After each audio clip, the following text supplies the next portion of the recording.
All right, let's switch gears now and turn to an agriculture story here on your Wednesday.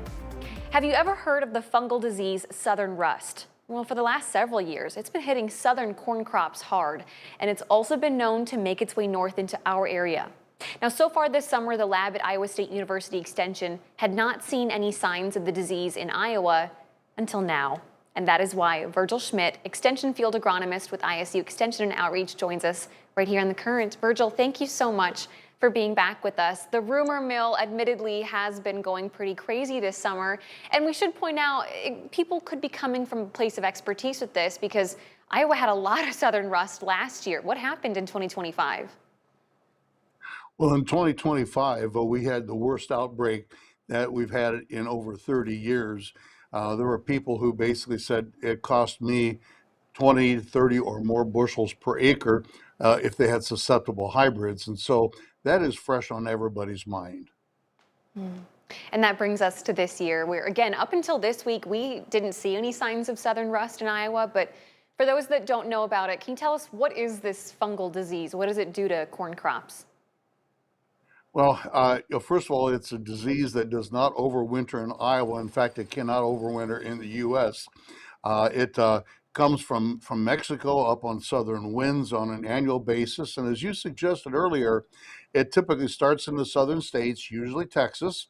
And then if we have southerly winds, it moves in our direction. What it does basically is it really starts to limit the ability of the plants to conduct photosynthesis. If the plants are infected early, such as at tasseling time, yields can be down 30 to even 50% on susceptible hybrids if they do not have a fungicide applied. So what have you guys been seeing in your lab in just the last few days?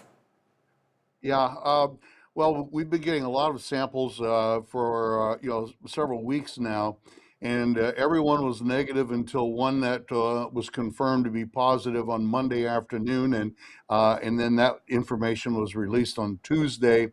Also on Tuesday, we got some samples from Muscatine and Louisa counties, as well as Mahaska County, that I think are probably going to be positive here. Now, in a normal year, we find a little, but it typically does not really go anywhere because we typically do not have the right weather for the disease to really do well.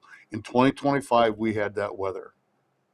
Okay, can you refresh us? What is that weather? I mean, what's the favorable conditions for southern rust? Yeah, sure. Well, I think first of all, we have to have a susceptible hybrid. Last year, we saw a lot of difference between hybrids simply because some were and some were not. And so we have to have a susceptible hybrid or else it's not going to be an issue. And if we have that susceptible hybrid, we have to have basically 4 different things that occur simultaneously. We have to have a stormy weather pattern. We have to have greater than 8 hours of leaf wetness on an average over an extended period of time, more than 90% relative humidity, and somewhere about 77 to 88 degrees Fahrenheit. And we had that last year, which is what made what happened last year possible. If we look at the 6 to 10 and the 8 to 14 day outlooks, they're calling for warmer than normal and drier than normal. And like I said, usually it's not a problem because this time of year, it tends to be fairly warm, but also tends to be fairly dry. Last year was an exception. So then knowing where we are right now, end-ish of July, we're about 6, maybe 7 weeks out from this year's corn harvest. Does our current corn maturity level impact any of these effects of southern rust? It sure is. The later the infection, as I indicated earlier, the less is the yield loss. Basically, we are now in what is called R2, which is the blister stage. We have a few fields that are in R3, which is the milk stage. Once the plants get beyond the milk stage, they're far enough along that if the disease even hits really hard, it's really not going to have that much of a negative influence on yield to really make a fungicide application worthwhile.